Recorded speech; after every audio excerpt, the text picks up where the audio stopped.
ಮಂಡ್ಯ ನಗರದಲ್ಲಿ ನಿನ್ನೆ ದಕ್ಷಿಣ ಶಿಕ್ಷಕರ ಕ್ಷೇತ್ರದ ಚುನಾವಣೆ ಸಂಬಂಧ ಕಾರ್ಯಕರ್ತರ ಸಭೆ ನಡೆಯಿತು. ಸಭೆಯಲ್ಲಿ ಕೃಷಿ ಹಾಗೂ ಜಿಲ್ಲಾ ಉಸ್ತುವಾರಿ ಸಚಿವ ಎನ್ ಚೆಲುವರಾಯಸ್ವಾಮಿ, ಶಾಸಕ ಪಿ ರವಿಕುಮಾರ್ ಗಣಿಗ, ಮಾಜಿ ಶಾಸಕರಾದ H B Ramu, M Srinivas ಸೇರಿ ಮುಂತಾದವರು ಉಪಸ್ಥಿತರಿದ್ದರು.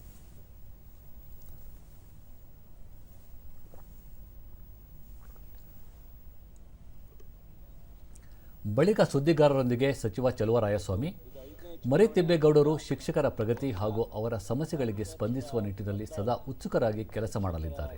ಹಾಗಾಗಿ ಅವರ ಗೆಲುವಿಗೆ ಎಲ್ಲರೂ ಕೈಜೋಡಿಸಬೇಕು ಎಂದು ಕಾರ್ಯಕರ್ತರಲ್ಲಿ ಮನವಿ ಮಾಡಿದರು. ಈ ಬಾರಿ ವಾಡಿಕೆಗಿಂತ ಹೆಚ್ಚಾಗಿ ಮಳೆ ಆಗಿದೆ.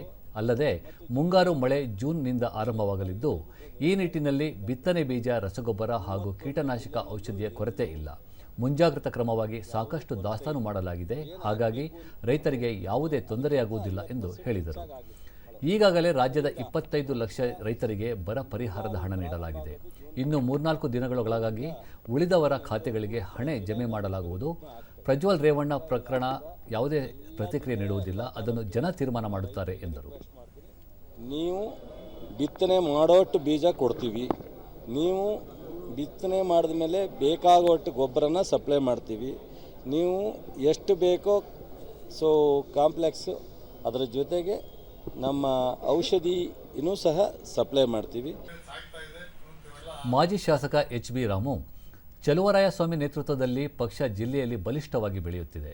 ಒಕ್ಕಲಿಗ ನಾಯಕರಾದ ಡಿಕೆ ಶಿವಕುಮಾರ್ ಬೆಳವಣಿಗೆಯನ್ನು ಸಹಿಸದ ವಿಪಕ್ಷಗಳು ದ್ವೇಷ ರಾಜಕಾರಣ ಮಾಡುತ್ತಿವೆ ಎಂದು ಟೀಕಿಸಿದರು.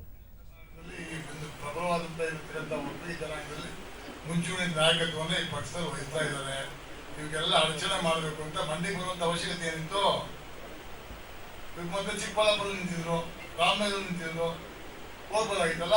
ಇವ್ರ ನಾಯಕತ್ವನ ಕೊಲ್ಲಬೇಕು ಅಂತ ಒಂದು ವಾತಾವರಣದಲ್ಲಿ ಯಾಕೆಂದ್ರೆ ಇವತ್ತು ಮನೋಭಾವನೆ ತಾವೆಲ್ಲ ವೀರಣ್ಣಗೌಡರು, ಸಾಕಾತ್ಯನವರು ಅವರೆಲ್ಲ ಹೆಂಗೆ ಮುಖ್ಯಮಂತ್ರಿ ಪಟ್ಟದಿಂದ ವಂಚಿತ ಅಂತ ನಮ್ಗೆ ಬಹಳ ಅರ್ಥವಾಗಿ ಇತಿಹಾಸ ಹೇಳುತ್ತೆ.